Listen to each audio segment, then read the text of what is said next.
Le Congo a vraiment, mais vraiment quelque chose à jouer dans ce groupe. Yo les gars, yo tout le monde, yo les mecs, on se retrouve pour une toute nouvelle vidéo et une nouvelle vidéo débrief de ce match entre le Portugal et la RDC, la République démocratique du Congo. Match nul un partout, le premier match de Coupe du Monde dans ce groupe-là. Premier match de la République démocratique du Congo après 52 ans. 52 ans après, le Congo retrouve la Coupe du Monde et arrive à arracher un match nul face à une équipe portugaise qui peut s'en vouloir, mais la RDC peut avoir également des regrets. Mais on va tout évoquer dans cette vidéo. Avant que la vidéo débute, merci à toutes les personnes qui ont été présentes sur ce live. Encore une fois, désolé si je transpire, c'est parce que les gars, dans ma pièce, il fait très chaud. Je commente les matchs, etc. Donc c'est très galère. Mais en tout cas, merci à toutes les personnes qui sont venues sur le live. On a discuté, on a regardé ce match ensemble, on l'a commenté. C'était vraiment très passionnant. Et en tout cas, match nul entre le Portugal et le Congo. Et beaucoup de choses à dire. On va revenir tout d'abord sur cette équipe portugaise. Le Portugal, on le rappelle, on récontextualise les choses. Le Portugal est un favori. Le Portugal est un favori de cette Coupe du Monde, doit finir logiquement premier de son groupe, composé de la RDC, de la Colombie et de l'Ouzbékistan. On sait que la RDC c'est un adversaire pas facile à jouer parce que la RDC a une très bonne défense et encore une fois on l'a vu ce soir que la République démocratique du Congo a énormément souffert et c'était le plan de base. C'était le plan de base que le Congo souffre énormément, que le Portugal ait la possession et la balle aille vers le but et que le Portugal se crée un maximum d'occasions. Sauf que si on revoit le match, si on met les choses en place dans ce match-là, le Portugal a respecté la chose, a eu la possession mais a une possession stérile. C'est-à-dire que la possession qu'avait le Portugal ne servait littéralement à rien, ils ne se sont pas créés d'occasion. En première mi-temps, je crois que c'est que un tir et un tir cadré, c'est seulement le but de João Neves qui arrive à la 6e minute de jeu. Le Portugal a fait un premier quart d'heure très fracassant en allant très vite vers l'avant, en créant du beau jeu, en jouant une touche, en accélérant le jeu, avec notamment un Pedro Neto sur le côté, João Neves qui a accéléré beaucoup le jeu notamment au milieu de terrain. Mais après, on a vu une équipe portugaise qui avait la possession, évidemment, presque quasi tout le match, ils avaient la possession, mais une équipe portugaise qui n'arrivait pas à trouver la faille. Ils n'arrivaient pas à trouver le bon espace, ils n'arrivaient pas à trouver la bonne passe au bon moment. Pourquoi? Parce qu'il y avait une équipe congolaise qui était très soudée, très solide défensivement, avec un Chancel Bemba qui a répondu présent, avec sur le côté droit, c'est Wan-Bissaka qui a répondu présent, c'était une défense à 5, hein, avec Masuaku à gauche qui a fait une passe décisive, avec Capoadi c'était plus compliqué, Touane Zébé dans l'axe de cette défense, Mbamba et Wan-Bissaka. Donc cette équipe congolaise a une très bonne défense et ça je pense qu'ils peuvent s'appuyer dessus parce que franchement faire match nul contre cette équipe portugaise où devant t'as Ronaldo, t'as Bernardo Silva, t'as Bruno Fernandes, t'as Pedro Neto au milieu de terrain, t'as Vitinha, t'as João Neves, t'as Rafael Leao qui rentre, franchement tu peux être fier. Franchement tu peux être fier et le pire dans l'histoire c'est que tu peux avoir des regrets et tu dois avoir des regrets parce que cette équipe congolaise a réussi à se créer quelques opportunités, notamment en fin de match. Je repense à cette frappe de Bakambu qui passe juste à côté sur une contre-attaque alors que Bakambu devait s'appliquer, devait caler cette frappe et ne devait pas se dépêcher et mettre cette frappe à côté. Si cette frappe de Bakambu rentre au fond des filets,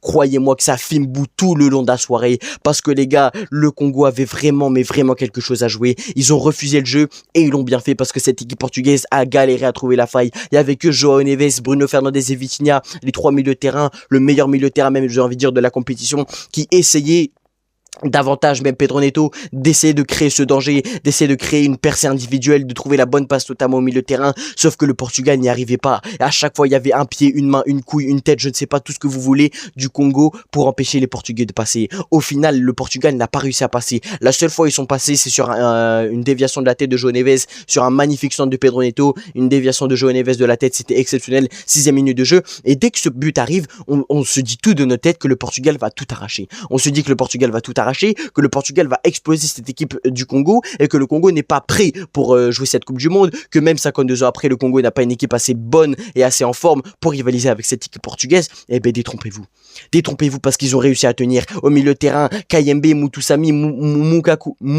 Mouko qui a bien tenu, Wissa devant et Bakambu c'était assez vif, ça allait rapidement vers l'avant, ils ont été très bons tous les deux. Yohan Wissa qui marque un but juste avant la mi-temps, également de la tête, c'était un match qui s'est joué à la tête, au mental, ça est un match qui s'est joué au mental, parce que Cristiano Ronaldo, les gars ça a été nul aujourd'hui, et je suis désolé de le dire, on touche à la fin du nerf, Cristiano Ronaldo a été nul aujourd'hui.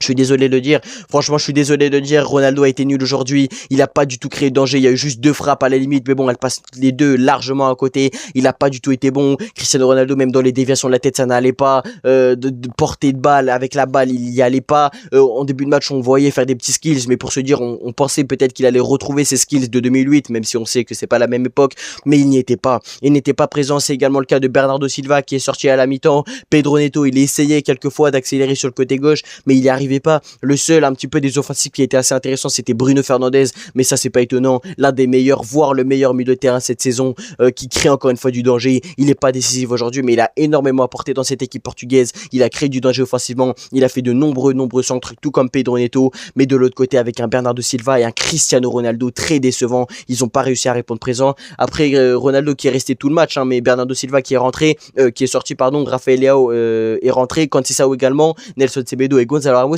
J'ai énormément aimé l'entrée de Francisco Conceição, qui est rentré sur le poste d'ailier droit, il a ramené beaucoup plus de vivacité qu'un Bernardo Silva qui jouait énormément en arrière. J'espère d'ailleurs qu'il n'est pas sorti pour raison de blessure et qu'il est plus sorti pour une décision du coup de tactique, mais quand il est rentré, il a apporté énormément de vivacité vers l'avant, il a apporté beaucoup d'accélération, beaucoup de jeux, beaucoup de centres qui étaient intéressants, il a essayé de combiner avec Cristiano Ronaldo, 2 fois il combine avec Ronaldo, mais 2 fois Ronaldo n'arrive pas à pousser cette balle au fond des filets, donc l'entrée de Conceição était intéressante. Maintenant les gars, quand tu vois que t'es pas aidé, parce que les gars, avec un, je suis désolé mais Araujo dans la défense ça a été dégueulasse, Renato Vega ça a été compliqué, Nuno Mendes aujourd'hui je suis désolé mais c'est compliqué, sur le côté João Cancelo qui a été très bon, il a répondu présent, mais Araujo les gars franchement c'est atroce, franchement je vous dis la vérité c'est atroce, j'ai détesté son match, il y arrivait pas, il fait des fautes même à la fin les gars, je suis désolé mais c'est à la limite d'avoir un carton rouge sur Yohan Wissa qui met le bras, il l'empêche d'aller en contre-attaque, franchement le match est dégueulasse de ce joueur là, je n'aime pas ce joueur là,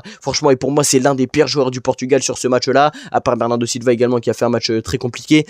Mais sinon cette équipe portugaise franchement sur le collectif encore une fois il n'y a rien qui change, ils ont une équipe individuelle qui est très bonne, ils ont des individualités très bonnes les gars, j'ai pas besoin de le répéter mais Bruno Fernandes, Neves, Vitinha, Bernardo Silva, Nuno Mendes, je suis désolé mais sur le papier c'est la meilleure équipe du mondial avec la France, mais sur le papier c'est la meilleure équipe du mondial, mais le problème le plus important c'est le collectif ne va pas, le collectif j'ai envie de dire tourne un petit peu autour de Cristiano Ronaldo, sauf que Cristiano Ronaldo je suis désolé mais aujourd'hui il a ralenti le jeu, il n'a pas aidé ses coéquipiers, bien au contraire.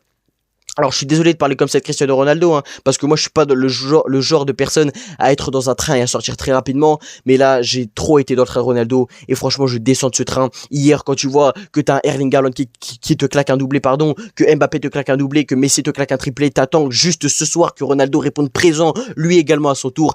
Eh ben non franchement Ronaldo les gars c'est compliqué, Ronaldo n'a pas réussi à se montrer décisif, Ronaldo n'a pas du tout réussi à se montrer important dans cette équipe portugaise, on ne l'a même quasiment pas vu hein. Je sais pas si j'ai les stats, alors je vais cliquer sur son profil, est-ce qu'il y a les stats, alors oui il a touché 25 ballons, il a joué du coup tout le match, but attendu 0,46, 90% de passes réussites parce qu'il en a fait que 21 passes, franchement tir hors cadre 3, tir cadré du coup 0, franchement non, Cristiano Ronaldo c'est un match atroce hein. Ce soir c'est un match atroce, c'est décevant pour lui parce qu'évidemment on s'attendait à la dernière de Ronaldo, évidemment il veut aller chercher cette coupe du monde, mais franchement ça s'annonce compliqué. Là si on regarde le classement, la RDC est première, la RDC du coup est premier, le Portugal est deuxième, Colombie troisième, l'Ouzbékistan qui n'ont pas encore joué sont du coup troisième et quatrième.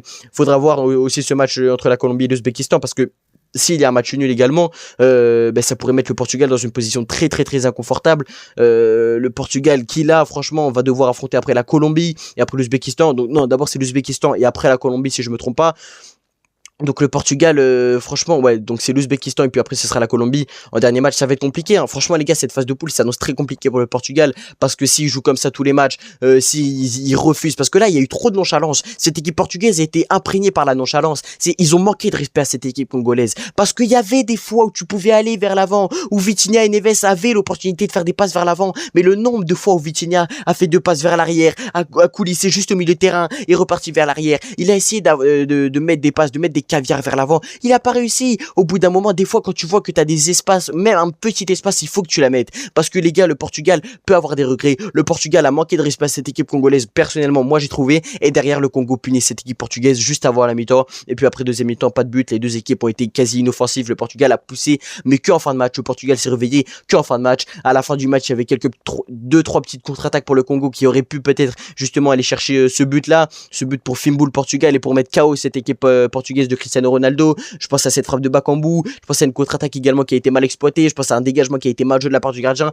Je pense à plein de choses et du coup cette équipe congolaise doit avoir des regrets, peut avoir des regrets. Je pense que même ils peuvent avoir plus de regrets que cette équipe portugaise. Les gars, si on regarde les statistiques de possession, alors de tout le match, c'est 75% de possession pour cette équipe portugaise. Dans la première mi-temps, c'est 80% de possession de cette équipe portugaise. Et en deuxième mi-temps, c'est 69% de possession pour cette équipe portugaise. En première mi-temps, le Portugal, ils s'attendent pas à un but. Les gars, les XG de cette première mi-temps, c'est 0,07 côté portugais. Et ils ont 80% de possession.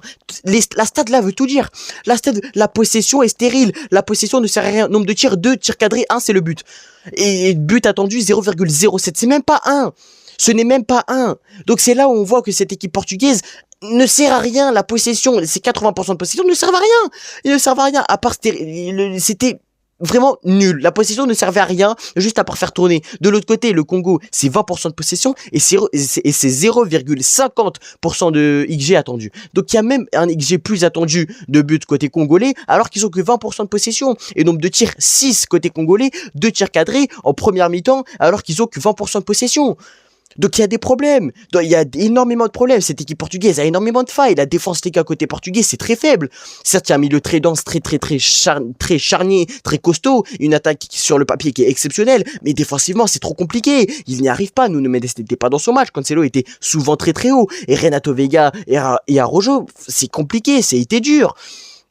Ça a été dur pour moi sur le fautif sur le but de Yohan Wissa, c'est Bruno Fernandes qui lâche son joueur, et ça c'est des erreurs qui te coûtent cher, parce que c'est la Coupe du Monde, et si on voit les stats en deuxième mi-temps, c'est 0,57 de XG attendu pour le Portugal, alors qu'ils avaient que 69% de possession, c'est quand même énorme, et du côté congolais, là c'est moins, c'est 31% de possession, et 0,32 de XG attendu, 5 tirs côté portugais, 0 cadré, 2 tirs côté congolais, 0 cadré, donc les deux doivent avoir des regrets. Les deux doivent avoir des regrets, notamment je pense plus le Congo, parce que le Congo avait, je pense, plus l'occasion de marquer et de faire beaucoup plus mal à cette équipe portugaise, parce qu'ils ont refusé le jeu. Quand Noah Sadiki est rentré, je pense qu'ils auraient dû aller plus vers l'avant au lieu de refuser le jeu. Ils ont essayé de créer des fois du jeu, etc. Mais c'était trop compliqué pour cette équipe congolaise qui n'a pas tout le temps réussi à faire ce qu'ils voulaient faire. Mais en tout cas, réussir à arracher ce match nul face à cette équipe portugaise de Cristiano Ronaldo et de tous ses copains, franchement, tu peux être fier si tu es le sélectionneur du Congo. Tu peux être fier de ton équipe, d'avoir été très solide défensivement. Franchement, bravo au Congo. Donc voilà les gars, c'est la fin de ce débrief. Merci à toutes les personnes qui auront suivi. Il y aura peut-être un débrief short du match Angleterre-Croatie. Je sais pas si il y aura un débrief vidéo. Je ne vous garantis rien. Peut-être si c'est un grand match ou pas. Bref, je ne sais pas. En tout cas, pas de live. Il faut que je me repose quand même un petit peu. Et voilà, c'est la fin. Merci à toutes les personnes qui ont suivi du début jusqu'à la fin. N'hésitez pas à liker, à vous abonner, à commenter. On se retrouve bientôt pour une nouvelle vidéo, un nouveau live. N'hésitez pas, encore une fois, à vous abonner, à liker et commenter, les gars. Évidemment, je fais que le répéter pour que vous ne l'oubliez pas. Pardon, excusez-moi. On se retrouve bientôt. Et encore une fois, bye bye. Allez les bleus!